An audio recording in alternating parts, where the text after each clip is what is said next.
Election breaking చూస్తున్నాం. అనంతపురం జిల్లా Rayadurgam YCP అభ్యర్థి కాపు రామచంద్రారెడ్డి ఇంట్లో పోలీసులు సోదాలు నిర్వహించారు.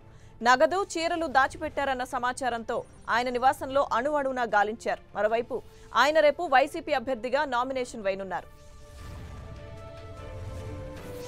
ఇక వైసీపీ అభ్యర్థి ఇంట్లో పోలీసుల సోదాలకు సంబంధించి మరిన్ని డీటెయిల్స్ మా ప్రతినిధి జగదీష్ అందిస్తారు. జగదీష్.